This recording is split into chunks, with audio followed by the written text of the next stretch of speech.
Assalamualaikum. Adik-adik di rumah, hari ini kita akan belajar puisi. Seperti yang kalian lihat, KD 3.7 intinya adalah kita akan mengidentifikasi unsur-unsur pembangun teks puisi yang diperdengarkan atau dibaca. Maksudnya, puisi itu terbangun atas apa saja? Nah, nanti kita akan bahas tentang hal itu. Pertama-tama, apa itu puisi? Puisi merupakan jenis karya sastra yang berbentuk singkat, berisi kata-kata indah, yang digunakan penyair untuk mengekspresikan gagasan dan pikirannya. Itu adalah pengertiannya ya. Lalu, inti yang kita pelajari. Apa saja sih unsur-unsur pembangun puisi itu?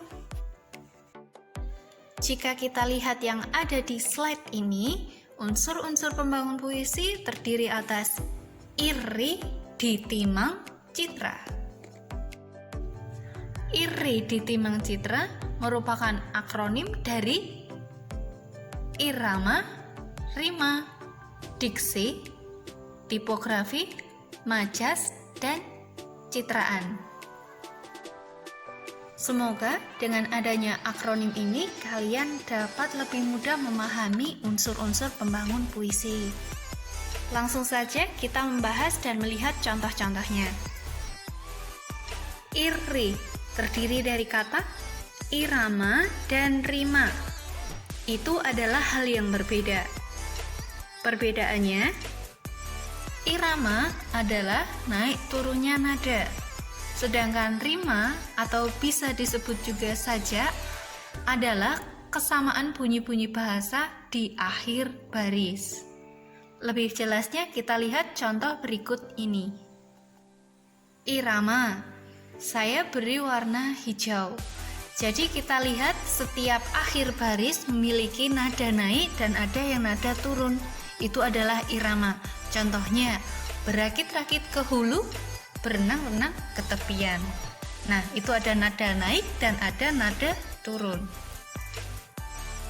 Lalu contoh dari rima atau sajak adalah saya beri warna ungu dan warna kuning.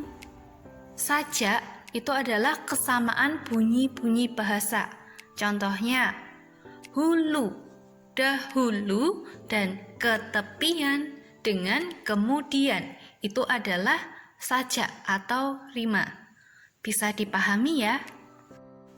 Jika kalian belum paham, kalian dapat memutar ulang materi ini sehingga kalian dapat mempelajarinya lebih dalam. Selanjutnya adalah diksi. Diksi adalah pilihan kata. Ketika kita menulis puisi, kita akan mengupayakan bagaimana puisi itu terdengar indah dengan cara memilih kata-kata yang akan kita gunakan. Contohnya, ada kata lawas. Lawas kurang cocok diganti dengan kata usang. Lalu ada kulihat. Kulihat bisa diganti dengan kupandangi. Dan juga foto. Foto itu kurang bernilai indah diganti dengan gambar diri. Begitu dan seterusnya. Selain diksi, sebuah puisi tercipta juga atas dasar tipografi. Tipografi adalah bentuk penulisan puisi. Contohnya, bagaimana huruf itu dipilih dan bagaimana puisi itu dibentuk menjadi sedemikian rupa. Contohnya yang ada di sini adalah puisi yang dibentuk seperti pohon cemara. Lalu selain itu ada juga yang dibentuk seperti kupu-kupu, ada juga yang dibentuk seperti sebuah payung. Ini adalah tipografi. Selanjutnya adalah majas. Majas atau disebut juga sebagai gaya bahasa. Ini seringkali keluar di dalam puisi. Majas yang sering keluar di dalam puisi diantaranya adalah majas personifikasi, metafora, simile, dan repetisi. Kita lihat yang ada di sini ya. Saya lihat dulu yang warna merah yaitu majas metafora. Raja Siang. Raja Siang itu adalah majas metafora. Raja Siang maksudnya adalah matahari. Seperti halnya ada Dewi Malam. Dewi Malam itu adalah maksudnya bulan. Itu adalah metafora. Saya akan fokus warna hijau, yaitu majas personifikasi.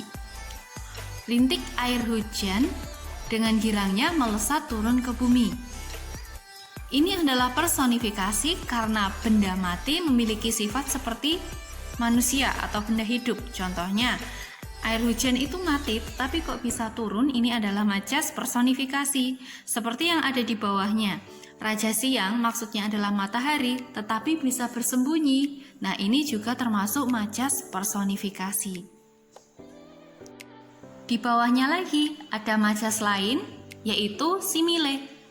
Simile itu adalah majas yang menggunakan perumpamaan bak, bagaikan, seperti. Nah, ini jelas ya, warna biru di sini ada kata bak. Berarti ini otomatis majas simile. Terakhir, yaitu ada warna ungu. Di sini merupakan majas repetisi atau pengulangan. Kata yang saya beri warna ungu adalah kata bersyukurlah. Ini diulang pada baris kedua. Otomatis ini adalah majas repetisi atau majas pengulangan. Berikutnya, unsur pembangun puisi yang terakhir adalah citraan. Citraan bisa disebut juga sebagai penginderaan. Maksudnya adalah bagaimana puisi itu tercipta berdasarkan sesuatu yang ditangkap oleh indera manusia. Contohnya adalah citra penglihatan, citra penciuman, citra pengecapan, citra pendengaran, dan citra rabaan. Agar lebih jelas, kita lihat contoh yang ada pada masing-masing indera. Misalnya, di sini nomor 1. Mentari menepi ke sisi barat, menyisakan bayang jingga. Menyisakan bayang jingga, otomatis kita tahu bahwa itu warna jingga dari indera penglihatan kita. Berarti itu adalah citra penglihatan. Kita lihat nomor 2. Melati pun menebarkan wewangian yang segar. Wewangian yang segar, kita tahu bahwa bunga melati itu wangi dari indera penciuman kita. Berarti di sini adalah citraan penciuman. Mudah sekali bukan? Sekarang kita lihat nomor 3 ya. Memang benar kau beri madu, namun kurasa jamu. Kurasa jamu. Kita tahu bahwa sesuatu itu terasa seperti jamu dari indera apa? Kita tahu dari indera pengecapan kita. Berarti ini adalah citraan pengecapan. Lanjut ke nomor 4. Tahukah kamu suara yang paling sendu? Yaitu tangis seorang ibu yang memohonkan ampunan atas dosamu. Suara yang paling sendu dan tangis, kita tahu bahwa ada suara, berarti itu dari indera apa? Dari indera pendengaran kita. Berarti itu adalah citraan pendengaran. Nah, ini yang terakhir, nomor 5. Tangannya yang kekar dan kasar adalah saksi perjuangan hidupnya. Tangan dia kasar. Kita tahu bahwa tangan dia kasar itu dari indera rabaan kita. Otomatis citraan yang terbentuk dari citraan rabaan. Paham ya?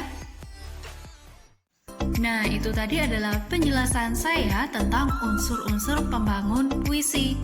Tolong dipahami ya. Selanjutnya kita akan mencoba mengidentifikasi puisi, lalu kita lihat kira-kira di dalamnya ada unsur pembangun apa saja.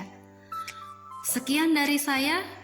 Wassalamualaikum warahmatullahi wabarakatuh.